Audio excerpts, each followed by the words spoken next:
Happy Friday. You actually made it. I mean, I made it too. Anyway, this pumpkin pie here is actually the worst pumpkin pie I've had in my life. And so I hope that you have better luck with it, okay?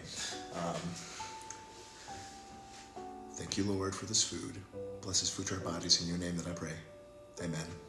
Tell me how your week was. What was one good thing that happened? What was one challenge that you had to go through? And for me, good thing, we're at Friday. Actually, good thing I actually got to go to a retirement party. I didn't know the guy, but he was super awesome. Challenge, work has been growing. So that's always something. What was one challenging thing for you this week?